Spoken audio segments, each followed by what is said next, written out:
everyone, welcome back to Season 3, Episode 10 of our Market Move. So Jurgen, one of the things that's been very noticeable, the good milk production. Yep.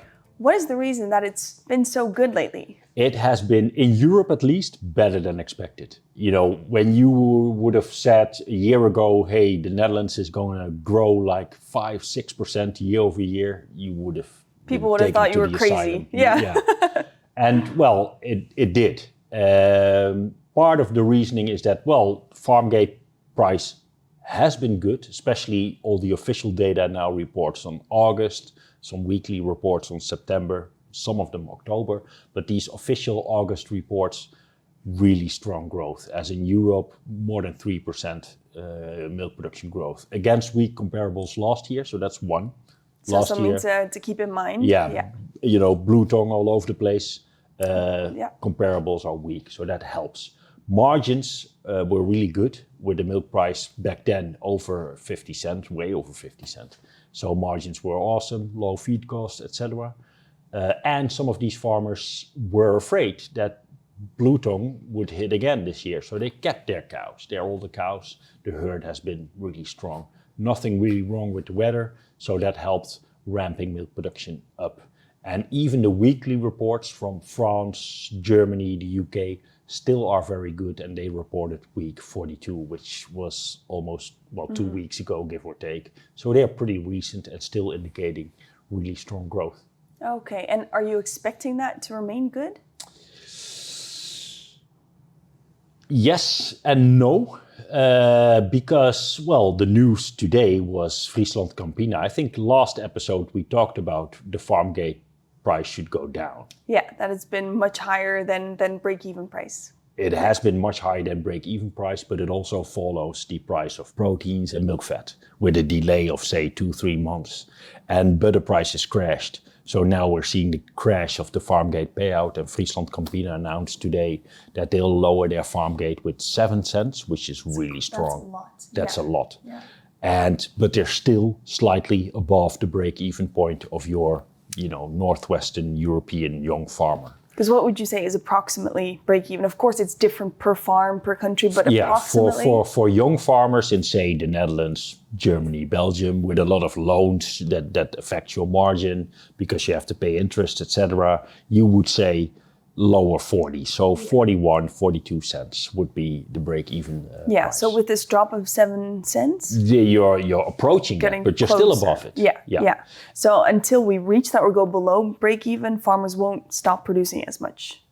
Or are there still other there's a motives? nuance because, older farmers or farmers with more cows and are efficient, etc., it's in the 30s, somewhere in the 30s, where there's their break-even point. So you only discuss, say, younger part of the farmers if that milk price drops towards the lower 40s, and the beef price really tasty. So beef prices are high, and some of the farmers, especially the ones who kept their older cows because they were afraid of blue tongue, and blue tongue never happened as much as it did last year, and they're now looking at the beef price and thinking, hey, I don't want to be the last farmer to send my cows to the slaughter because by then the price has dropped. So they might think about it right now. But are we seeing that already, or are we expecting that? I think we are expecting it. You can see, the German beef price lowered slightly last week, but that's one data point, and it doesn't necessarily say everything. But I would be expecting it, and it takes some time and some delay, and you don't send your entire herd to the slaughter right away. Of course. So it takes time. Yeah, but there are quite some reasons why milk production might go down compared to last year over the next couple months. Yeah, say Q1, for example. Yeah. Exactly. And the other reason could be that some of these countries are struggling. Struggling is not the right word, but from the farmer's perspective, if you're Irish or Dutch, you would be struggling with derogations on phosphate and what do you call it? Manure. Yeah, stuff like that. And that also affects your margin in a negative sense. So these farmers too are thinking, maybe limit the milk production a little bit because it affects your margin. And of course, Europe still is facing with aging farmers environmental restrictions, and those were all in the background because the margin was simply very good and no blue tongue, etc. But they're still there. Yeah. Okay. And we might again think about those things again in 2026, somewhere in 2026. But on the short term, milk production is still strong. Yeah, so short term it's strong, but there's no guarantee that that'll continue into 2026. Yeah. Yeah. And how is that in the US? In the US, well, margins are still pretty good actually. If you divide your margins into, hey, are they high, let's say the upper 25 percentile, or are they low, the bottom 25 percentile of historical margins, they're still somewhat on the borderline of medium and high. So US production is still strong, but they're also looking at beef prices. Beef prices there are high too. They're in talks with Argentina, and that's a major beef exporter, so that might affect beef prices as well. But a lot of these farmers went beef on dairy, as they call it. So having beef as, well, you could call it a side hustle. So they're also watching that. But even if you look, for example, into the future, then the margins still should be reasonable. In the bottom 25% of margins, you would really start slaughtering your cows big time. But we're nowhere near not that. There. Yeah. And how are the figures if we can compare them to last year for the US? For the US, well, the problem with the US is they have a government shutdown. So the latest figures are already a few months old, and they were really good. Of course, when you think about this year and last year, you also think about bird flu in California. And California really struggled with bird flu 12 months ago. And it started in October, November, December, January. So California is a major dairy producing state in the US. And we are still assuming that their bird flu is now gone. It's no longer such a big issue as it was 12 months ago. So California alone should really outpace last year's figures. And that's why I'm assuming that US milk production is still positive. And you also have to think about what does California produce. We know cheese production is, Wisconsin and some other states. But California is also known for their non-fat dry milk, some skimmed, some butter. So those should be positive. Yeah. And before going to, the skim prices, butter prices, other commodities, let's finish with the last major region. So New Zealand, how are things over there looking at the milk production? Good. Their last report was positive. From the top of my head, 2.5% growth in milk production, but stronger solids. So that gave some extra boost to that milk production. But it's green, and it has been green for a while now. The only thing that I somewhat, worry is not the right word, but the pasture growth index, which is an index on, hey, how good is the grass in New Zealand? That's slightly below average. It depends. It's very weather dependent, but that can throw some sand in the machine, so to say. But so far, things are looking good for New Zealand, and we assumed a positive season. So far, it has been a positive season for New Zealand, so that still holds. Yeah, so overall, globally, actually, milk production looks good, better than last year. Yep. But there's some things to keep an eye on. Especially on the longer run or the midterm, you would say. Yeah. And then if we look at the commodities, we've seen prices go down. If we look at fat prices, for example, what's happening there? Yeah, they came off quite strong actually, and usually a few things happened when you think about, for example, European butter, which is leading in the whole fat complex. It's a huge butter producer, of course. They skyrocketed about a year ago with prices of around 8,000 euros per ton. That comes with demand destruction of a few percent point, usually historically, so demand has been struggling a bit because those prices were really high. They came off, so demand might increase again.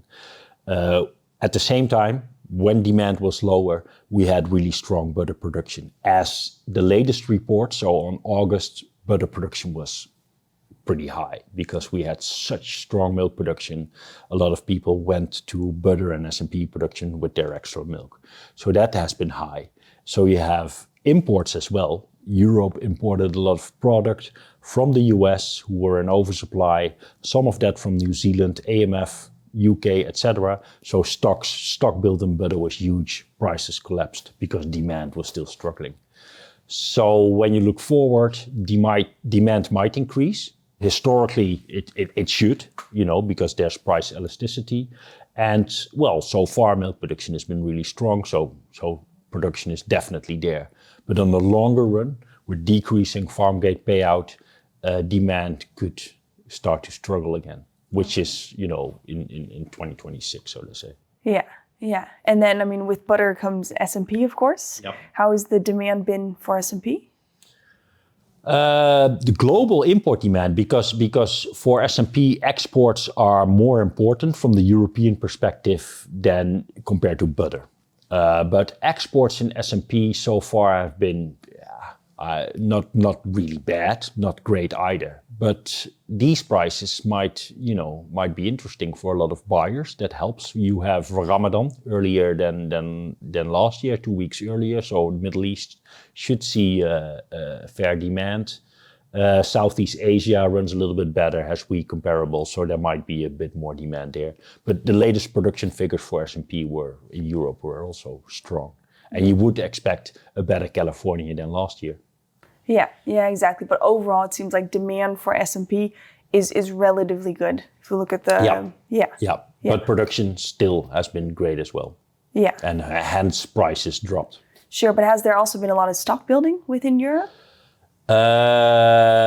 Yes, I think so, but it might not be as strong as the butter stock to build. a lower extent than butter. Yeah, because it's much more of a global product, like you mentioned. Yeah, exactly. And the latest stock report was on July, hence my slight hesitation. And what stood out for me from the European stock report is, the huge stock build in butter. And there also was a stock build in S&P. Yeah. But the butter one was insane, and the S&P one was strong. So okay, fair enough. Yeah. And then a product to mention that hasn't dropped in price, which is interesting because usually if dairy prices move down, the whole complex moves down. Yeah. But whey prices have been stable to firm. Yeah. Is that just because of the WPC demand, or is there something else going on there? That's a really interesting question, because when you look at, for example, whey, your dry whey, usually the correlation between skim milk powder and dry whey was pretty strong, actually. If you want to have an idea on whey powders, you could look at S&P and see similar follows price the movements. trend. Follows the trend. Until about a year and a half ago, that correlation went out of the window. Because the demand for WPC 80, WPI is really strong. They put proteins in everything, whey proteins. Yeah.